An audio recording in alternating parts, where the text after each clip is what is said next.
They called it the Divine Wind, the Kamikaze, a storm sent by gods to save Japan from conquest.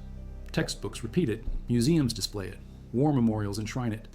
But dig into the dirt at Hakata Bay, pull Tetsuhou bombs from the seabed at Takashima, read the scrolls commissioned by warriors who fought that day, and the story shifts. November 1912, 74. Not a typhoon season, not a miracle. A few thousand samurai held a beach against the largest invasion fleet Asia had ever assembled.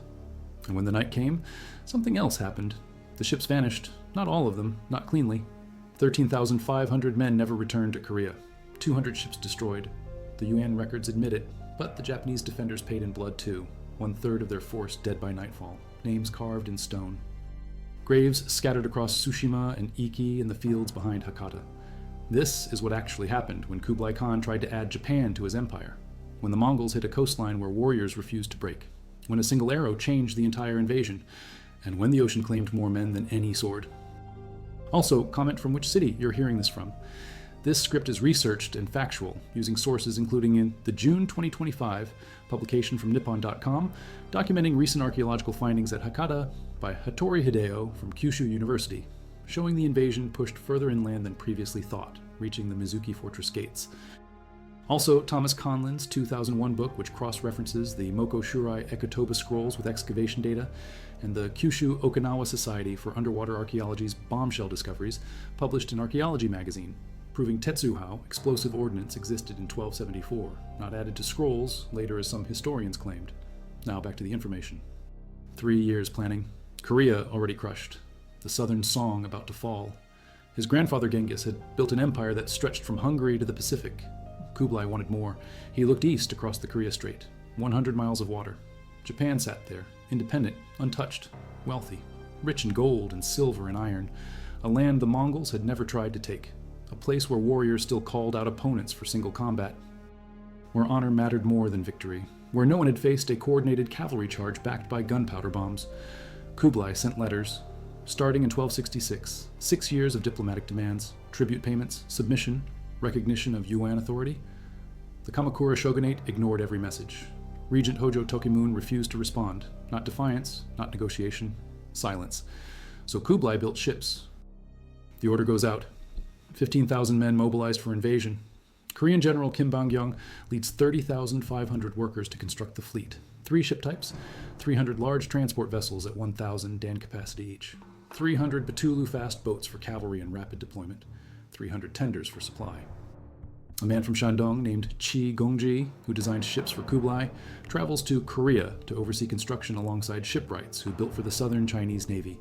Goryeo provides labor and materials and cost. They protest. The Yuan don't care. Construction finishes July 5th, 1274. 900 ships. Maybe more, depending on which chronicle you trust. The invasion fleet was scheduled to depart in the 7th lunar month, but the death of King Wonjong on July 23rd and the late arrival of commanders Holden and Liu Fuheng delays everything 3 months. They finally arrive in September. The plan is simple. Hit Tsushima Island, break through Iki Island, land at Hakata Bay near the administrative capital of Dazaifu, force submission or burn everything.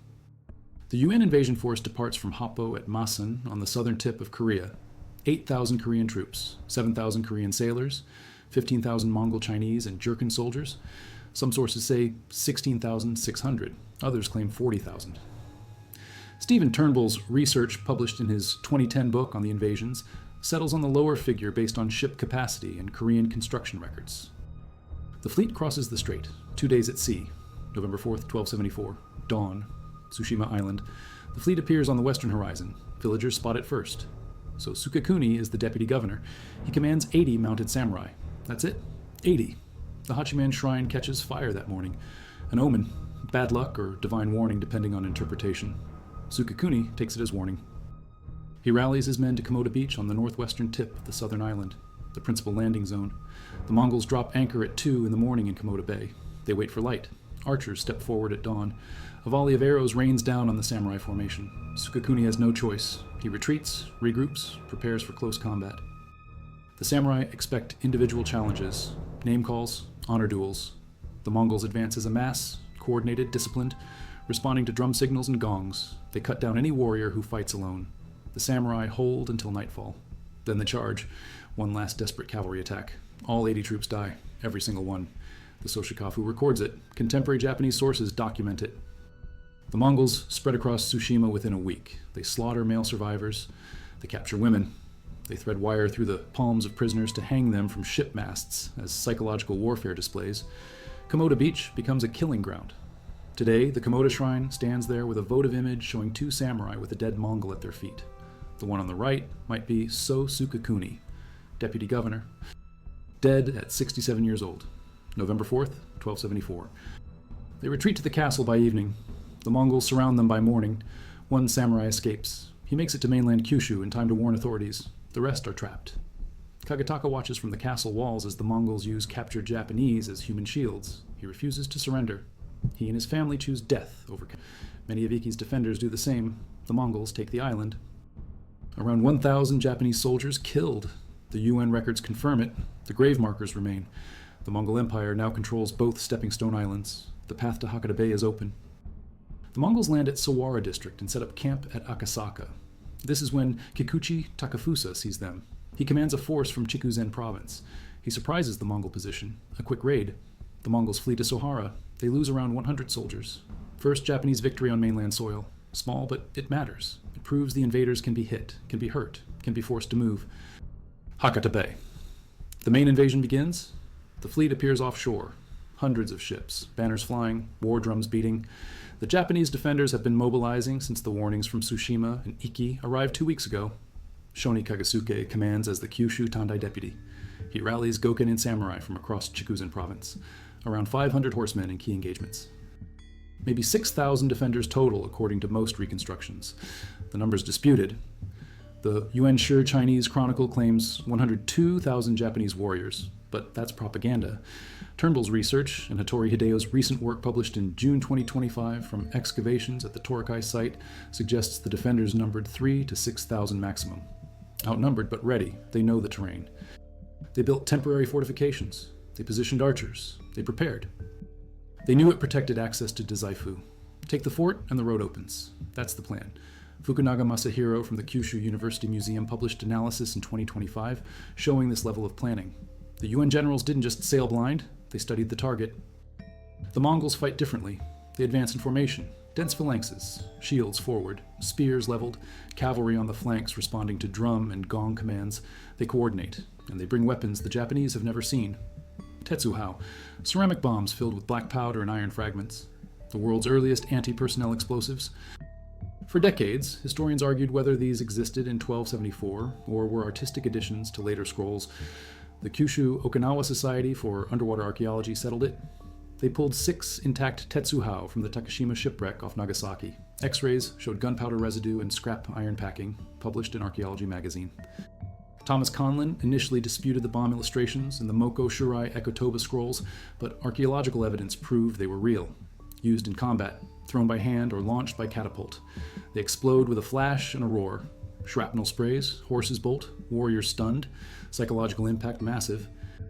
Document his service and petition for rewards. The scrolls show him charging with 5 companions. His horse takes arrows, blood gushes from wounds. The horse bucks wildly as a Tetsuhao explodes nearby. His men get stuck in mud. UN archers target them, barrage after barrage. Tekizaki and 3 retainers barely escape with help from Shiroishi Michiyasu, who charges the UN detachment and drives them back. One scene, one warrior. Documented in paint and petition. Multiply that across the entire beach. Hundreds of similar encounters. The defenders fight hard, but the coordination breaks. The UN push forward. The UN forces secure a foothold extending toward Dazaifu. They reach the Mizuki earthworks, an ancient fortification dating back to 664. 2-meter-high earthen embankments, water-filled moats. The Japanese prepare to make their last stand here. The Kogosho defenders hold. This is where everything pivots. Hattori Hideo's excavations and documentary research published in Nippon. Calm June 2025 proves the fighting reached Mizuki. Previous accounts claim the battle lasted only hours and never left the beach. New evidence shows the UN advance pushed deep, but they stop. They don't assault Dazaifu itself. Why? He comes within bow range at Mizuki. Shoni Kagasuke is there with 2 companions. They spot Liu. Kagasuki draws his bow, aims, releases. The arrow hits Liu Fuxiang in the face. He goes down, seriously wounded. The loss of this commander stalls the entire advance. Leadership crisis. Liu convenes with the other generals Holden and Hong Dagu back on his ship. blood streaming. Holden wants to keep pushing through the night before more Japanese reinforcements arrive from other provinces. Hongdagu argues their troops are exhausted, need rest. Risk of night ambush too high.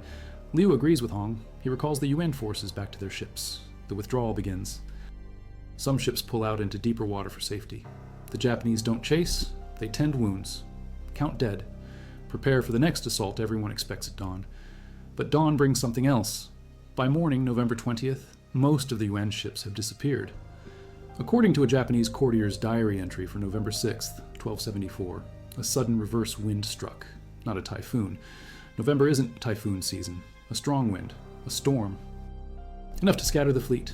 The history of UN admits a great storm arose and many warships were dashed on the rocks and destroyed. How many? The numbers vary. The UN sure doesn't give exact figures, but cross-referencing Japanese sources and Korean records suggests around 200 ships lost. Of the 30,000-strong invasion force, 13,500 did not return to Korea. Some drowned, some captured and executed. A few ships beach, 50 UN soldiers and sailors captured, all executed. The invasion ends not with a decisive battle, but with ships sinking in bad weather and a fleet turning back. Some historians argue the whole operation was never meant as full conquest in 1274. Test Japanese defenses, probe response, gather intelligence for a larger invasion later. Whatever the original intent, the result is clear. The UN lose a third of their force. They withdraw. Kublai Khan's expansion hits its limit. For the first time in decades, a Mongol invasion fails. Kublai sends another embassy to Japan in 1275. 5 UN emissaries arrive in September, demanding a reply. Hojo Tokimune responds by having them sent to Kamakura and then beheading them. Their graves still exist at Joryuji in Fujisawa, Kanagawa, near the Tatsunokuchi execution place. The message is clear: no submission, no tribute, no negotiation. Kublai tries again in 1279. More envoys. They're executed on the beach at Hakata. As they land, the Japanese know another invasion is coming. They prepare. The inner sides are sloped to permit mounted archers. The outer face is sheer, rounded fieldstones mortared together, sections built by different domains. The Satsuma no Kuni retainers from what's now Kagoshima Prefecture construct 3 kilometers. Other clans handle other stretches. The construction is called Ishitsuiji, meaning stone-built ground. Hakata becomes Sekijo, the stone stronghold. Portions of this wall survive today. You can visit them, stand at the spots where warriors stood, touch stones placed 750 years ago. The Genko Boruwai fortifications changed everything. When the second invasion came in 1281, the UN army couldn't land. The wall worked. The Matsura samurai and local farmers fought for 5 days straight from the initial landings west of Hakata through the main battle. They suffered the greatest losses. Graves mark the spots. Stone monuments commemorate the fallen. Hyojiro traveled from Tsushima to warn the shogunate at Dazaifu about the Mongol attack. He died in battle on Takashima. His grave sits there still. The defenders who fell had names, families, clans who remember. The casualty count on the Japanese side probably reached 2,000 based on the 1/3 loss rate applied to a 6,000 defender estimate. The UN casualties at Torikaigata alone numbered around 3,500 according to contemporary reports. Add the losses at Tsushima, where all 80 defenders died. Add Iki, where 1,000 soldiers fell. Add the smaller engagements at Sashi and Sawara and the beach fighting at Hakata. The total UN ground combat losses before the storm probably exceeded 5,000. Then the storm hit. 13,500 never returned. That means 8,000 to 9,000 drowned or died at sea. Professor Torao Mozai from Tokyo University started searching in 1980. Local fishermen had been pulling up artifacts for generations in their nets. Ceramic pots, weapons, strange objects. One fisherman had a square bronze seal in his toolbox, engraved in Chinese and in Fagspa script. A written form of Mongolian, personal seal of a Mongol commander. Clear evidence. Mozai began systematic surveys. By 2002, Japanese archaeologists raised the first major wreck remains. A warship from the 1281 invasion, but close enough to the 1274 timeline that construction methods and cargo types inform both attempts. The ship measures roughly 230 feet long, twice the size of contemporary European vessels. The anchor alone weighs more than a ton. Red oak stock 23 feet long before it broke. Analysis shows the wood and granite came from Fujian province, China, a major trading port, marshalling point for the fleet.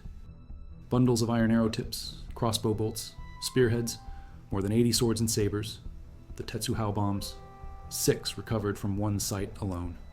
Ceramic shells filled with black powder packed with scrap iron, the world's earliest known exploding projectiles, physical proof of sea-going ordnance from the 13th century. The University of the Ryukyus team, led by Professor Yoshifumi Akeda, has identified multiple wreck sites since 2011.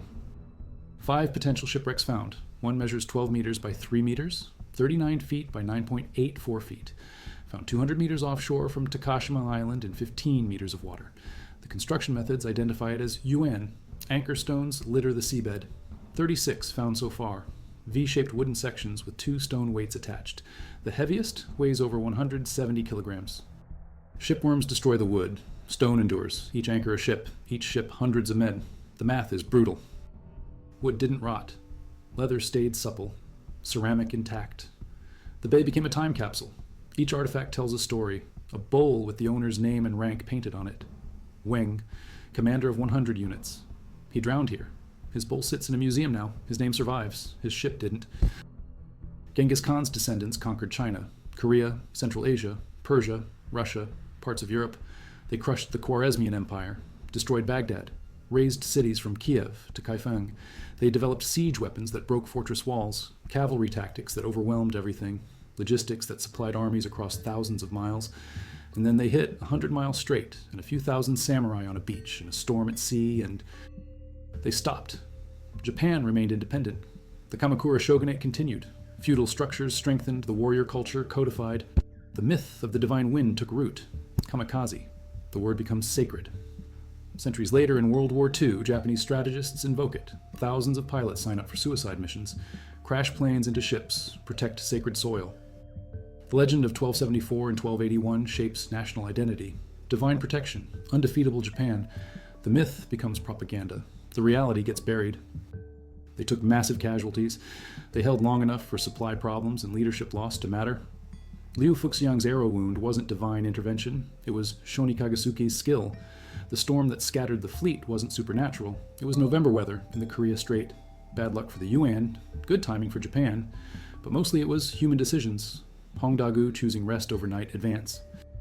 The fleet anchoring in exposed waters. The reconnaissance mission possibly never meant to be full conquest. The arrow fired at the right moment. They're documented in the Wan Shi compiled by the Mongol court, in Japanese courtier diaries, in Korean records from Goryeo, in the Soshi Kafu clan history, in petition scrolls like Takazaki Suenaga's Mokoshirai Ekotoba, in grave markers and memorial stones, in the archaeology pulled from Takashima seabed and Hakata excavations. The sources converge. The event was massive, violent, costly, not mythical, not clean.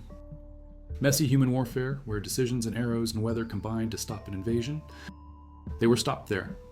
The Mizuki fortification proved crucial. 2-meter embankments gave defenders advantage. High ground, cover, firing positions. The Yuan assault stalled.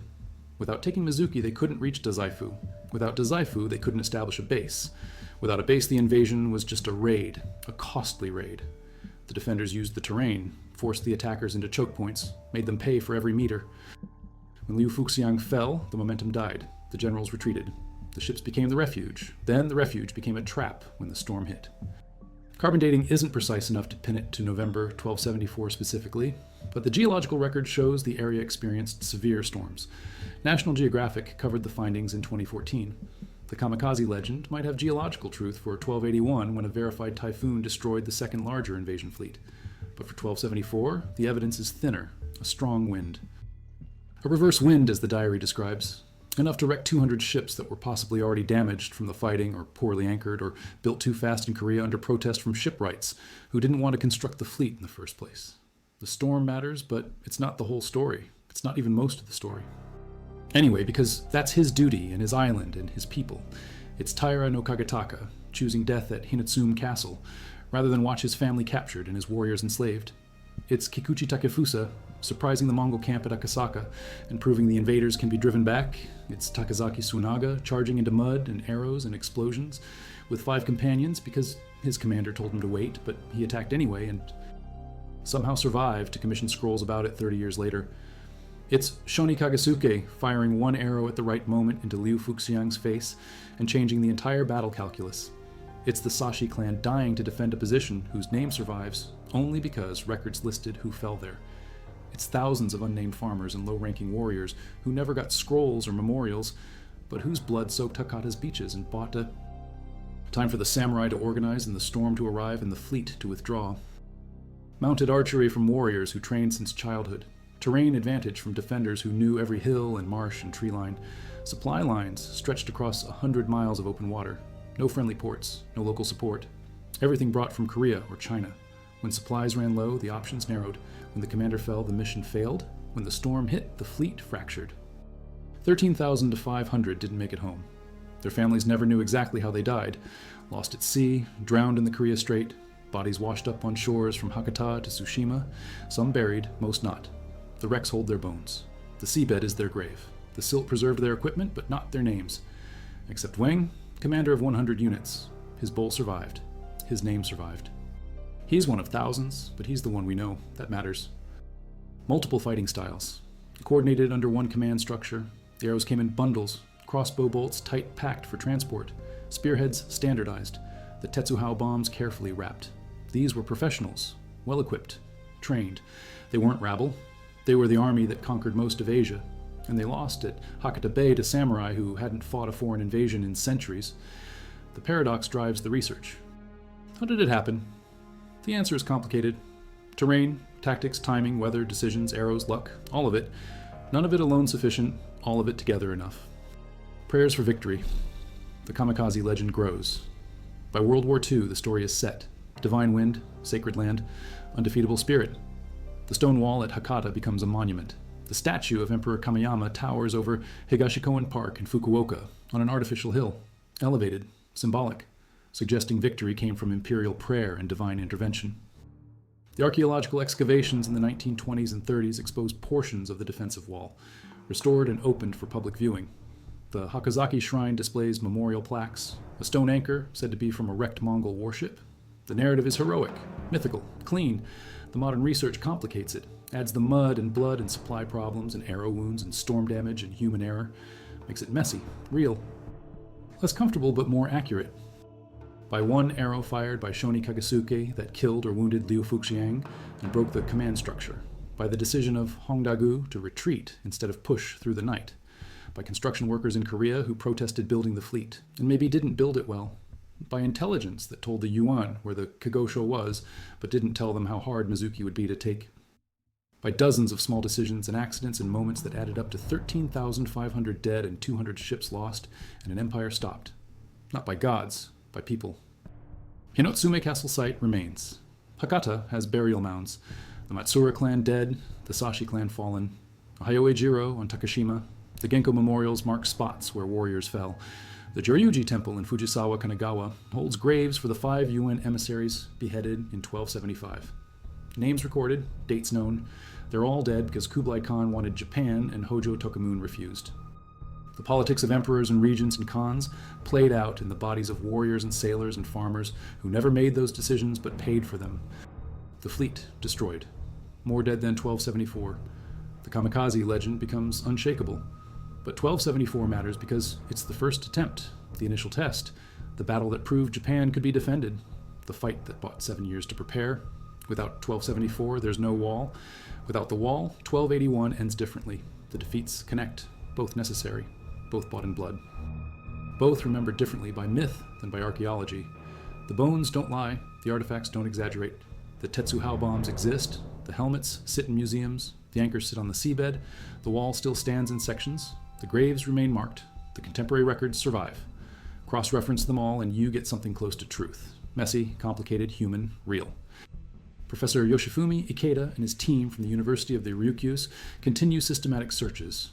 3 more potential wreck locations identified, 5 ships total possible since 2011. Each requires excavation. Each holds artifacts. Each tells a piece of the story. The Matsura City Archaeological Center displays finds, wood planks from Mongol ships, anchor sections, pottery, weapons. The heaviest anchor stone at 170 kilograms sits there. Visitors can see it, touch history. The center is on Takashima Island itself, right where the fighting happened, right where ships sank. The view looks out over Amari Bay. The water where the Southern Route Army in 1281 was devastated. The seabed holds more secrets, more wrecks, more names we'll never know. More stories waiting 750 years to be found. The Mokoshirai Ekotoba scrolls commissioned by Takazaki Sunaga show the fighting with remarkable detail. Horses wounded, bombs exploding, warriors charging. The scrolls were petition documents, legal evidence for reward claims. They had to be accurate enough to verify. Takazaki's lord rewarded him. The scrolls worked, they survive. Museums preserve them, researchers analyze them. Thomas Conlin's 2010 book uses them as primary sources, cross-referenced with archaeological data. The combination of text and artifact and excavation produces the clearest picture. What happened at Hakata Bay? November 19th, 1274 wasn't myth. It was battle, documented, messy, costly, real. 80 samurai at Tsushima, all killed. 1,000 Japanese soldiers at Iki killed or captured. 6,000 Japanese defenders at Hakata with 2,000 casualties estimated. 13,500 UN forces lost total. 200 ships destroyed. 200 ships is 22% of the fleet. 13,500 dead is 45% of the force. Those are catastrophic losses. Any military operation losing nearly half its personnel is a failure. The UN called it off, retreated, didn't return for 7 years. When they did return, they brought a much larger force specifically because 1274 failed. The numbers proved the myth wrong. This wasn't a divine win that saved Japan in one miraculous moment. This was a brutal battle where outnumbered defenders held long enough for everything to go wrong for the attackers. They honor the dead by remembering them accurately instead of as mythical heroes in a divine drama. The samurai who died at Komoda Beach weren't saved by gods. They were killed by superior numbers and new weapons. The samurai who held at Mizuki weren't divinely favored. They had 2-meter earthen embankments that stopped cavalry charges. The storm that wrecked 200 ships wasn't miraculous. It was November weather that hit ships possibly damaged from battle and definitely anchored in exposed waters. Remove the myth, and you find something more impressive. Human beings under terrible pressure making decisions that mattered, fighting when the outcome looked hopeless, holding when retreat made sense, dying in numbers that made the survivors weep. That's more heroic than any legend. That's history. In 2022, Japanese teams excavated a shipwreck found in 2011. More artifacts emerged. The work continues. The seabed at Takashima, Kazaki, yields finds with each excavation season. Fishing nets still pull up ceramics and metal. The reconstruction work from 1994 to 1995 at the port uncovered large numbers of items. Local interest drove momentum. National funding followed. International researchers joined. James Delgado from NOAA participated. The Kyushu Okinawa Society for Underwater Archaeology coordinates efforts. Museums display findings. Academic papers get published. The story becomes clearer, more detailed, more accurate. The 1274 invasion wasn't minor. It wasn't a probe. It was a serious attempt to conquer Japan that failed because of combat losses, commander death supply problems, and weather. All factors, no single cause. History isn't simple. 1/3 of your companions are dead. The Mongols advance with coordination you've never seen. Cavalry flanking, infantry pushing, bombs exploding, drums beating commands. You stand at Mizuki because it's all that's left. The earthworks are centuries old, but they're high and backed by water. The Mongols will have to take this position to advance. That costs them. It slows them. It might be enough. Then you see a senior commander within bow range. Someone next to you takes the shot. The arrow flies, hits. The commander falls. The advance stops. You don't know why, you just know it does. The Mongols pull back. Night comes. By morning the ships are gone. Did you win? Did the gods help? Did the weather save you? You'll never be sure. But you're alive. Your duty is fulfilled. Dazaifu stands. That has to be enough. The archaeology keeps speaking. The bones in the shipwreck, the burn marks on wood, the shrapnel and Tetsuhau bombs, the blades with nicks from combat, the leather armor with arrow punctures, each artifact a moment frozen, each moment a person. The person had a name even if we don't know it, had a family, had reasons for being on that ship or that beach. Those reasons led to their death in November 1274 on the far edge of the Mongol Empire where the expansion stopped, where history pivoted, where the world stayed larger and more diverse because one conquest failed. That matters. It shapes everything after. If Japan falls to the Yuan in 1274, the world looks different. No independent development of Japanese culture. No samurai evolution. No Ashikaga period. No Sengoku era. No Tokugawa shogunate. The butterfly effects cascade. But Japan didn't fall. The defenders held. The invasion failed. The ship sank. The empire stopped. We can trace why. We can see how. We can count the cost. We can find the artifacts. We can map the battlefield. We can stand where they stood. We can remember their names when we know them and honor their sacrifice when we don't. That's what history does. It recovers the real from beneath the myth. It restores complexity to what legend simplified. It gives back the blood and mud and decisions that shaped everything. A stone and wood anchor salvaged in 2022 unique because it had only one anchor stone instead of two. Variations in construction methods. Some Yuan, some Song Chinese. The fleet was composite, hastily assembled. Not purpose-built invasion craft, but converted merchant vessels and transport ships pressed into service. That explains why the storm damage was so catastrophic. The ships weren't designed for military use in open water during bad weather. They were designed for coastal trade and river transport. Put them in the Korea Strait in November with inadequate anchoring, and one storm does massive damage. The archaeological evidence supports this, the wood analysis, the construction techniques, the anchor configurations. It all points to a fleet assembled fast under duress from available resources. Korea protested. China provided ships reluctantly. The Mongol command pushed it through anyway, then watched it sink. The NOAA documentation. The Japanese excavation reports from the 20s and 30s. The recent underwater archaeology findings. Put it together and you get a clear picture. November 1912-74, Hakata Bay. The Mongol invasion fails, not because of a miracle, because outnumbered defenders used terrain well, because one arrow hit one commander at the crucial moment, because supply lines couldn't support the advance, because weather turned bad, because ships anchored poorly, sank when the wind reversed, because 13,500 men died for an empire's ambition that ran into reality on a Japanese beach, because history is messy and complicated and human and real, because the bones at Takashima don't lie, because the wall still stands, because we can stand at Mizuki and see what they saw, because the names survive on graves and in scrolls and in clan records, because we choose to remember accurately instead of comfortably, because truth serves the dead better than myth, because this is what happened when the Mongol Empire tried to take Japan and failed, because the night the fleet vanished wasn't divine intervention. It was November in the Korea Strait, and 200 ships wrecked and 13,500 drowned, and the survivors sailed home defeated, because a few thousand samurai crushed a vast invasion on the beach and at Mizuki and paid for it with their lives, because we can prove it, because the archaeology speaks, because history remembers. They understood its strategic value. They tried to take it. The defenders held. The stones remain. Evidence of a battle fought at that exact spot 750 years ago. Stand there today. Touch the stones. Feel history. This is where it happened. This is where the invasion stopped. Not at the beach, further inland. The fighting pushed deep. The casualties mounted. The defenders paid. But they held. That's the final truth. They held. The wall would come later. The second invasion would come later. But in 1274, at Hakata Bay and Mizuki Fortress, a few thousand Japanese warriors held against the largest invasion fleet Asia had ever assembled, and refused to break, and bought time for weather and chance and decisions to do the rest. That's the story. That's what the archaeology proves. That's what happened the night the Mongol fleet vanished and Japan remained free.